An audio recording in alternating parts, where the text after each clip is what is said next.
नमस्कार दोस्तों, आप सभी को गिपी हिंदी चैनल में स्वागत।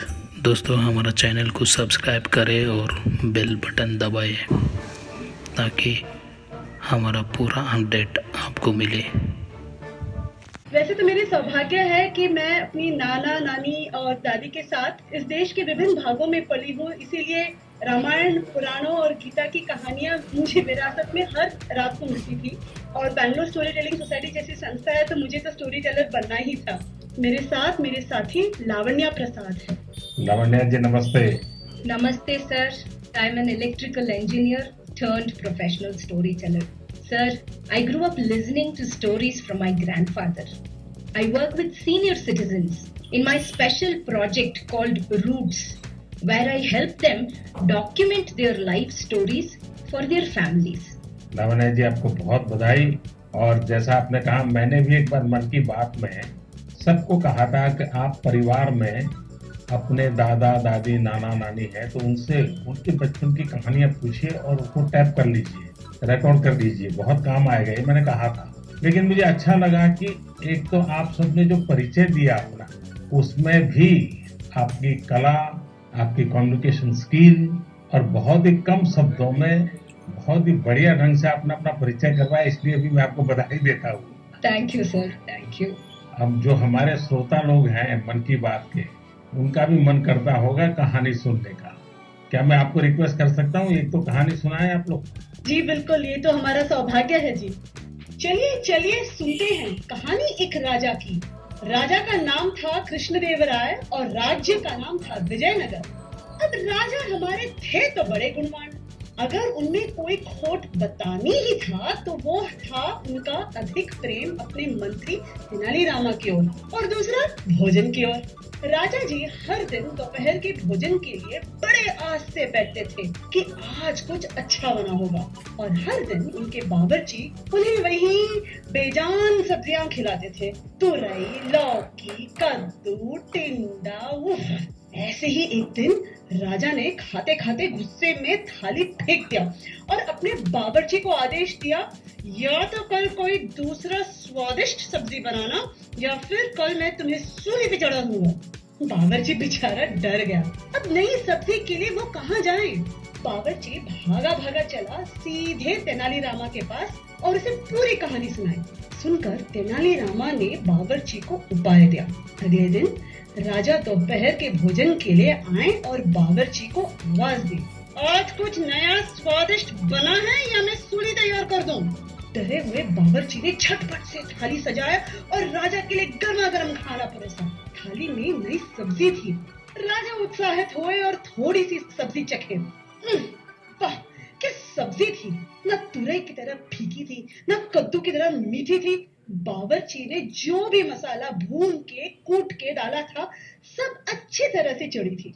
उंगलियां चाटते हुए संतुष्ट राजा ने बावर्ची को बुलाया और पूछा कि ये कौन सी सब्जी है, इसका नाम क्या है? जैसे सिखाया गया था वैसे ही बावर्ची ने उत्तर दिया, महाराज, ये मुकुटधारी बैंगन है। प्रभु, ठीक आप ही की तरह यह भी सब्जियों का राजा है और इसीलिए बाकी सब्जियों ने बैंगन को मुकुट पहनाया। राजा खुश हुए और घोषित किए, आज से हम यही मुकुटधारी बैंगन खाएंगे और सिर्फ हम ही नहीं, हमारे राज्य में भी सिर्फ बैंगन ही बनेगा और कोई सब्जी नहीं बनेगी। राजा और प्रजा दोनों खुश थे। यानी पहले पहले तो सब खुश थे कि उन्हें नई सब्जी मिली है, लेकिन जैसे ही दिन बढ़ते गए सुर थोड़ा कम होता गया। एक घर में बैंगन भरता तो दूसरे के घर में बैंगन भाजा, एक के यहाँ कत्ते का सांबार तो दूसरे के यहाँ वांगी बात। एक ही बैंगन बेचारा कितना रूप धारण करे। धीरे धीरे राजा भी तंग आ गए, हर दिन वही बैंगन। और एक दिन ऐसे आया कि राजा ने बावर्ची को बुलाया और खूब डांटा, तुमसे किसने कहा कि बैंगन के सर में मुकुट है? इस राज्य में अब से कोई बैंगन नहीं खाएगा। कल से बाकी कोई भी सब्जी बनाना, लेकिन बैंगन मत बनाना। जैसे आपकी आज्ञा महाराज, कह के बावर्ची सीधा गया तेनालीरामा के पास। तेनालीरामा ने के पांव पड़ते हुए कहा कि मंत्री जी धन्यवाद, आपने हमारी प्राण बचा ली। आपके सुझाव के वजह से हम कोई भी सब्जी राजा जी को खिला सकते हैं। तेनालीरामा हंसते हुए कहा, वो मंत्री ही क्या जो राजा को खुश न रख सके। और इसी तरह राजा कृष्णदेवराय और मंत्री तेनालीरामा की कहानियां बनती रही और लोग सुनते रहे। धन्यवाद। आपने बात में इतनी एग्जैक्टनेस थी, इतनी बारीकियों को पकड़ा था। मैं समझता हूँ बच्चे बड़े जो भी सुनेंगे कई चीजों का स्मरण रखेंगे। बहुत बढ़िया ढंग से आपने बताया। और विशेष कोइंसिडेंस ऐसा है कि देश में पोषण माह चल रहा है और आपकी कथा भोजन से जुड़ी हुई है। और मैं जरूर ये जो स्टोरी टेलर्स आप लोग हैं व और भी लोग हैं, हमें किस प्रकार से हमारे देश की नई पीढ़ी को हमारे महान महापुरुष, महान माताएं बहनें जो हो गई हैं, कथाओं के माध्यम से उनके साथ कैसे जुड़ा जाए।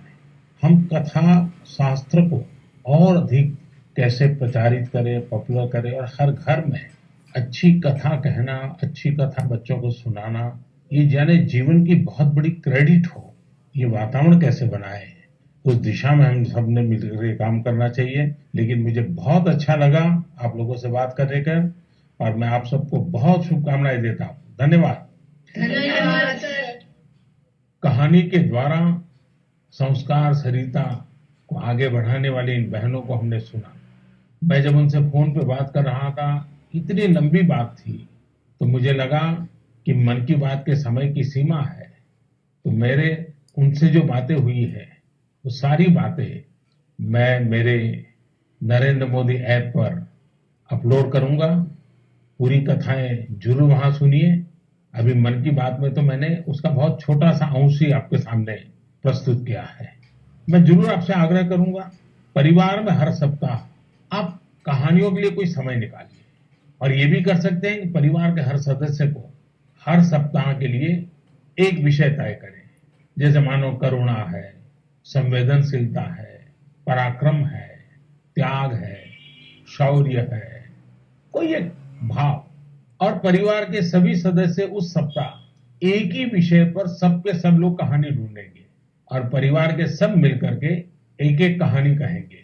आप देखिए परिवार में कितना बड़ा खजाना हो जाएगा, रिसर्च का कितना बढ़िया काम हो जाएगा, हर किसी को कितना आनंद आएगा और परिवार में एक नई प्राण, नई ऊर्जा आएगी। उसी प्रकार से हम एक काम और भी कर सकते हैं। मैं कथा सुनाने वाले सबसे आग्रह करूंगा, हम आजादी के 75 वर्ष मनाने जा रहे हैं। क्या हम हमारी कथाओं में पूरे गुलामी के कालखंड की जितनी प्रेरक घटनाएं हैं उनको कथाओं में प्रचारित कर सकते हैं? विशेषकर 1857 से 1947 तक हर छोटी मोटी घटना से हम हमारी नई पीढ़ी को कथाओं के द्वारा परिचित करा सकते हैं। मुझे विश्वास है कि आप लोग जरूर इस काम को करेंगे। कहानी कहने की ये कला देश में और अधिक मजबूत बने, और अधिक प्रचारित हो और सहज बने, इसलिए आओ हम सब प्रयास करें।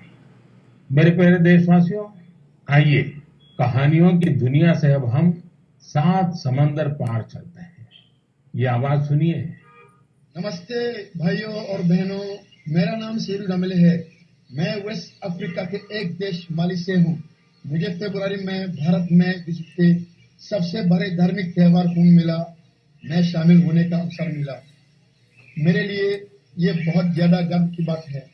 मुझे कुंभ मेला में शामिल होकर बहुत अच्छा लगा और भारत के कल्चर को देखकर बहुत कुछ सीखने को मिला। मैं विनती करना चाहता हूँ कि हम लोगों को एक बार फिर भारत विजिट करने का अवसर दिया जाए ताकि हम और भारत के बारे में सीख सकें। नमस्ते। है ना मजेदार? तो ये थे माली के सेदू देम्बेले। माली भारत से दूर पश्चिम अफ्रीका का एक बड़ा और लैंडलॉक्ड देश है।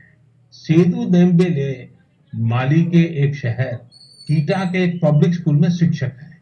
वे बच्चों को इंग्लिश, म्यूजिक और पेंटिंग, ड्राइंग पढ़ाते हैं, सिखाते हैं। लेकिन उनकी एक और पहचान भी है। लोग उन्हें माली के हिंदुस्तान का बाबू कहते हैं और उन्हें ऐसा कहलाने में बहुत गर्व की अनुभूति होती है। प्रत्येक रविवार को दोपहर बाद वे माली में 1 घंटे का रेडियो कार्यक्रम प्रस्तुत करते हैं। इस कार्यक्रम का नाम है Indian frequency on Bollywood songs. इसे वे पिछले 23 वर्षों से प्रस्तुत करते आ रहे हैं। इस कार्यक्रम के दौरान वे फ्रेंच के साथ साथ माली की लोक भाषा बमबारा में भी अपनी कमेंट्री करते हैं और बड़े नाटकीय ढंग से करते हैं। भारत के प्रति उनके मन में अगाध प्रेम है। भारत से उनके गहरे जुड़ाव की एक और वजह यह भी है कि उनका जन्म भी 15 अगस्त को हुआ था। सेदू जी ने 2 घंटे का एक और कार्यक्रम अब प्रत्येक रविवार रात 9 बजे शुरू किया है। इसमें वे बॉलीवुड की एक पूरी फिल्म की कहानी फ्रेंच और बमबारा में सुनाते हैं। कभी कभी किसी इमोशनल सीन के बारे में बात करते समय वे स्वयं भी और उनके श्रोता भी एक साथ रो पड़ते हैं। सेदू जी के पिता ने ही भारतीय संस्कृति से उनकी पहचान करवाई थी। उनके पिता सिनेमा थिएटर में काम करते थे और वहां भारतीय फिल्में भी दिखाई जाती थी। इस 15 अगस्त को उन्होंने हिंदी में एक वीडियो के माध्यम से भारत के लोगों को स्वतंत्रता दिवस की शुभकामनाएं दी थी। आज उनके बच्चे भारत का राष्ट्रगान आसानी से गाते हैं। आप ये दोनों वीडियो जरूर देखें और उनके भारत प्रेम को महसूस करें। सेदू जी ने जब कुंभ का दौरा किया था और उस समय वे उस डेलीगेशन का हिस्सा थे जिससे मैं मिला था। भारत के लिए उनका इस प्रकार का जुनून, स्नेह और प्यार वाकई हम सब के लिए गर्व की बात है। मेरे प्यारे देशवासियों, हमारे यहाँ कहा जाता है, जो जमीन से जितना जुड़ा होता है वो बड़े से बड़े तूफानों में भी उतना ही अड़िग रहता है। कोरोना के इस कठिन समय में हमारा कृषि क्षेत्र, हमारा किसान इसका जीवंत उदाहरण है। संकट के इस काल में भी हमारे देश के कृषि क्षेत्र ने फिर अपना दमखम दिखाया है। साथियों, देश का कृषि क्षेत्र, हमारे किसान, हमारे गांव आत्मनिर्भर भारत का आधार है। ये मजबूत होंगे तो आत्मनिर्भर भारत की नींव मजबूत होगी। बीते कुछ समय में इन क्षेत्रों ने खुद को अनेक बंदिशों से आजाद किया है, अनेक मिथकों को तोड़ने का प्रयास किया है। मुझे कई ऐसे किसानों की चिट्ठियां मिलती हैं, किसान संगठनों से मेरी बात होती है, जो बताते हैं कि कैसे खेती में नए नए आयाम जुट रहे हैं, कैसे खेती में बदलाव आ रहा है। जो मैंने उनसे सुना है, जो मैंने औरों से सुना है, मेरा मन करता है आज मन की बात में उन किसानों की कुछ बातें जरूर आपको बताऊं। हरियाणा के सोनीपत जिले के हमारे एक किसान भाई रहते हैं। उनका नाम है श्री कंवर चौहान। उन्होंने बताया है कि कैसे एक समय था जब उन्हें मंडी से बाहर अपने फल और सब्जियां बेचने में बहुत दिक्कत आती थी। अगर वो मंडी से बाहर अपने फल और सब्जियां बेचते थे तो कई बार उनके फल, सब्जी और गाड़ियां तक जब्त हो जाती थी। लेकिन 2014 में फल और सब्जियों को एपीएमसी एक्ट से बाहर कर दिया गया। इसका उन्हें और आसपास के साथी किसानों को बहुत फायदा हुआ। 4 साल पहले उन्होंने अपने गांव के साथी किसानों के साथ मिलकर एक किसान उत्पादक समूह की स्थापना की। आज गांव के किसान स्वीट कॉर्न और बेबी कॉर्न की खेती करते हैं। उनके उत्पाद आज दिल्ली की आजादपुर मंडी, बड़ी रिटेल चेन तथा 5 स्टार होटलों में सीधे सप्लाई हो रहे हैं। आज गांव के किसान स्वीट कॉर्न और बेबी कॉर्न की खेती से 2.5 से 3 लाख प्रति एकड़ सालाना कमाई कर रहे हैं।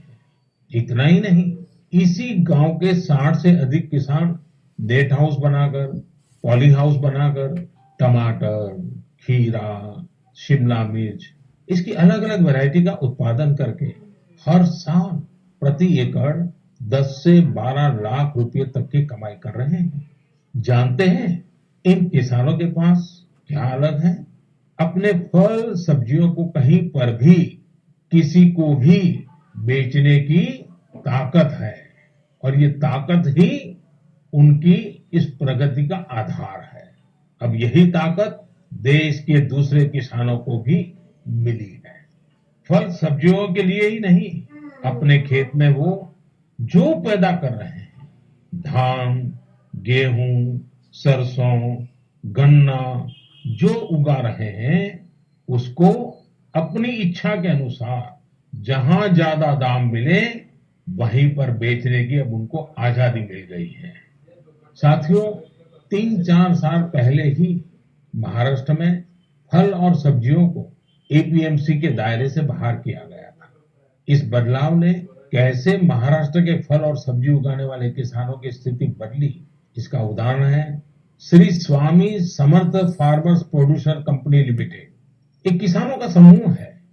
पुणे और मुंबई में किसान साप्ताहिक बाजार खुद चला रहे हैं। इन बाजारों में लगभग 70 गांवों के 4,500 किसानों का उत्पाद सीधे बेचा जाता है, कोई बिचौलिया नहीं। ग्रामीण युवा सीधे बाजार में खेती और बिक्री की प्रक्रिया में शामिल होते हैं। इसका सीधा लाभ किसानों को होता है, गांव के नौजवानों को रोजगार में होता है। एक और उदाहरण तमिलनाडु के थेनी जिले का है। यहाँ पर है तमिलनाडु केला फार्मर प्रोड्यूस कंपनी। ये फार्मर प्रोड्यूस कंपनी कहने को तो कंपनी है, हकीकत में ये किसानों ने मिलकर के अपना एक समूह बनाया है। बड़ा लचीली व्यवस्था है और वो भी 5-6 साल पहले बनाया है।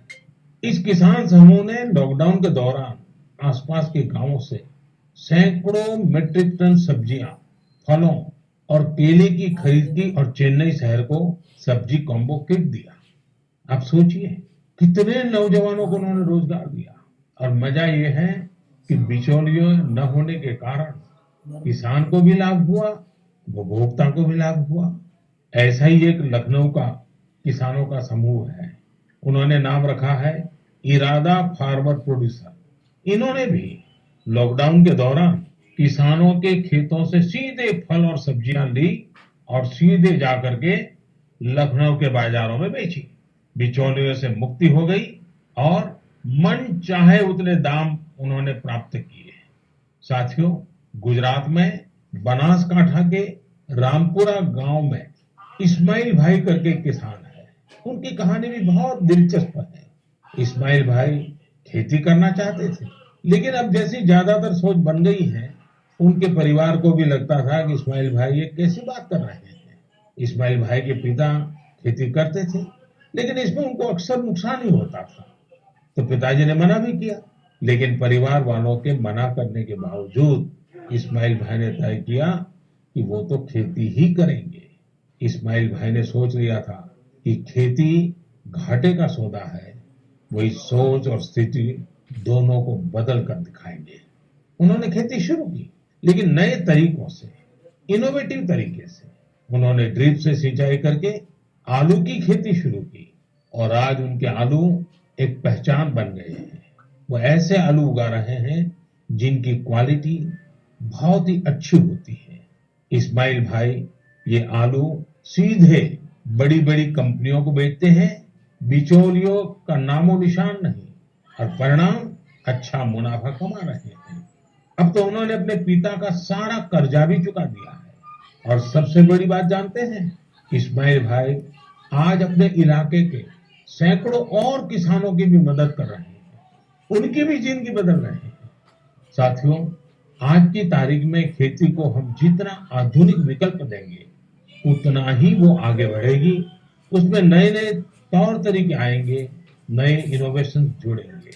मणिपुर के रहने वाली विजय शांति एक नए इनोवेशन के चलते खूब चर्चा में है। उन्होंने कमल की नाल से धागा बनाने का स्टार्टअप शुरू किया है। आज उनके इनोवेशन के चलते कमल की खेती और टेक्सटाइल में एक नया ही रास्ता बन गया है। मेरे प्यारे देशवासियों, मैं आपको अतीत के एक हिस्से में ले जाना चाहता हूँ। 101 साल पुरानी बात है। 1919 का साल था। अंग्रेजी हुकूमत ने जलियांवाला बाग में निर्दोष लोगों का कत्लेआम किया था। इस नरसंहार के बाद एक 12 साल का लड़का उस घटना स्थल पर गया।